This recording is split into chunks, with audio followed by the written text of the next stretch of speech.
Okay, without further ado, this is the last part of my sort of return review of this entire Forrest Fenn interview parsing I did in the 7-part series. So, jumping right in, let's see if I can pull this back in here.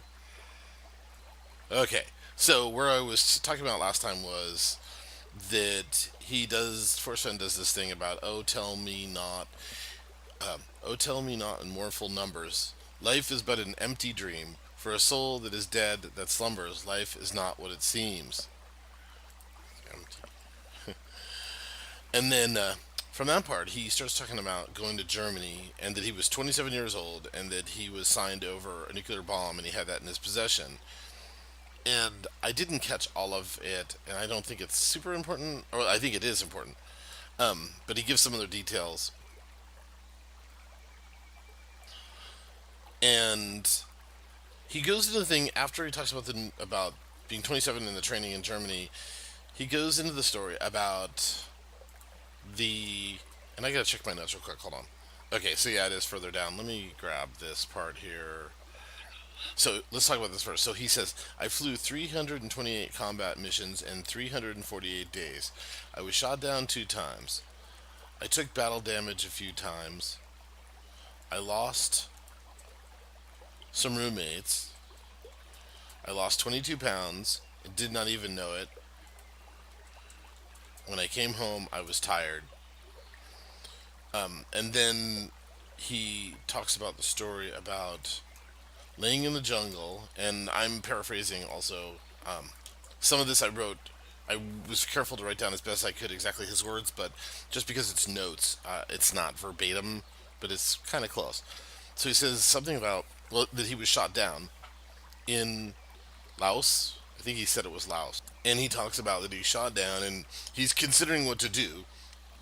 And he talks about that he had the radio, and I put these notes in here. I was laying in the jungle, and it's 1968, and I'm 38 years old, and he tells a little story about that he's contemplating, that he calls in the radio, the helicopter coming to rescue him could get shot down, and it would be, 4 men dying to pick up one, 4 for 1.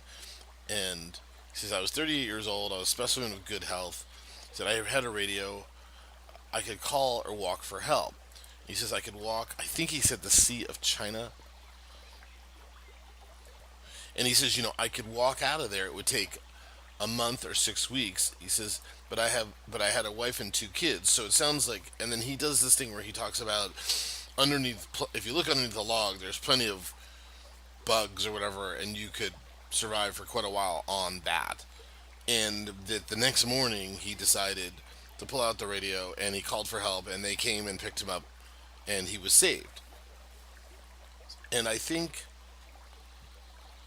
to me, and he also references the story in one of the 2 books, Too Far to Walk or The Thrill of the Chase, that he has a story about that experience specifically. And I have to get the book and read it and match it up to the story. I think that it's very, very interesting, his experience in Vietnam. To me, this little piece here, especially this last part where he says, I lost, I lost, I lost, I lost. And I lost some roommates. I took some battle damage. I was shot down 2 times. I flew all these missions. I lost some roommates. I lost weight. And I'm wondering if he lost a lot more in Vietnam. And he even says, and when I came home, I was tired. Now, the word tired is interesting. Interesting. My favorite word is, it piques my interest because it's in the poem.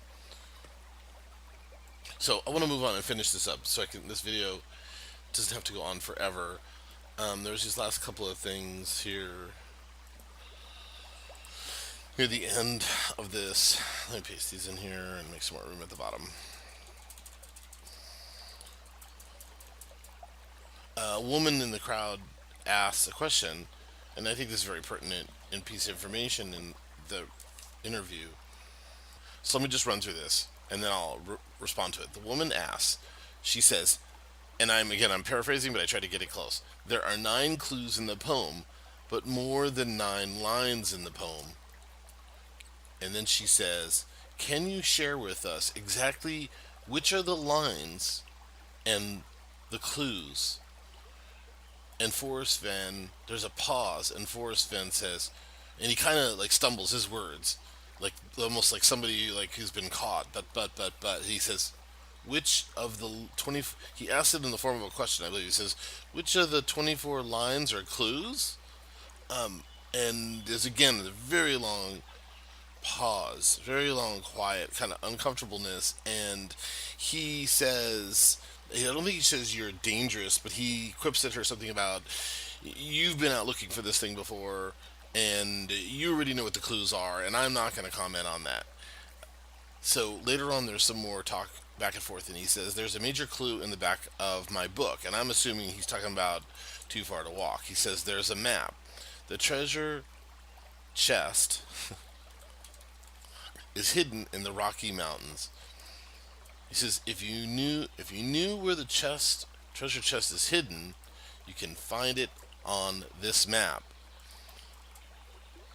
But the map stops at Canada in my book, and he says the Rocky Mountains keep going up there. The map in the book stops at the Canadian border, and that is a clue, but it's not going to help you find the treasure. And then I think there was some banter back and forth, and he says, any part of some is better than no part at all. And then he also follows that up with, but that's not probably going to help you much. And I love the part that he talks about making plans is antagonistic to freedom. I think there's some more banter back and forth, and that he closes the interview again with some little poem piece. So I hate to be a Debbie Downer, but I think that one of the things, the more I listen to these interviews and the more I really start reading and thinking for I've been on this thing for over 2 years. I think I'm getting on my third year here. And the more I sort of analytically sit down and start taking apart each little thing and really doing detective work on and being very somewhat meticulous or pretty darn careful about what I'm doing and thinking about and not trying to go down too many rabbit holes.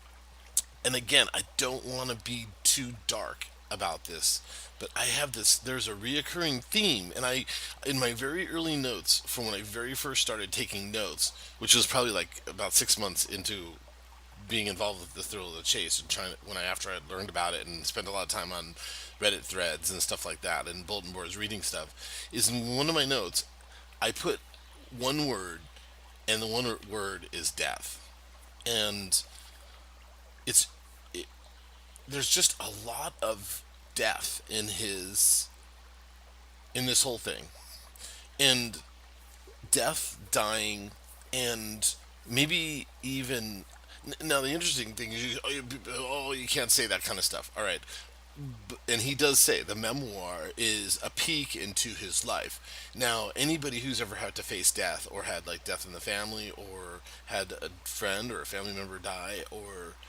even contemplated their own death as you get older or even when you're younger, it's interesting how we have our human lives are we don't live forever. We have a short period of time on the planet Earth, and you have to do with it what you want. Okay, and but it is true that when a lot of people face death or they start to contemplate death, they it's becomes a mirror into life. People look at their lives and say, "What have I done?" Or they really start they go out, want to live life more. And especially when you're older, you're gonna look at all the things you did in your life. It just I think that the Vietnam thing, I think it definitely is a scar on Forrest Fenn. And another thing too that I think's worth saying, I don't think I've ever heard very few people ever talk about it, is that he was flying in a combat jet, I believe, and he ran 328 combat missions in 348 days. Let's just assume that that is true. So I'm guessing he's dropping bombs and he's firing missiles and he's above the canopy. He's up above. And I understand he got shot down 2 times, took battle damage a few times, and other people around him died. But the thing is I've seen documentaries about other fighter pilots and people who are bombardiers and ran B-52s in Vietnam, and they'll talk about this guilt of that they stay in a nice warm barrack, they eat 3 really good squares a day, they may even have drinks in between, and they take off in a nice airplane. It's air conditioned. Some of them even have, listening to music, and they're flying up over the battlefield. There's no sound of war. There's nobody you see dying, and you're dropping bombs that are killing people all the time.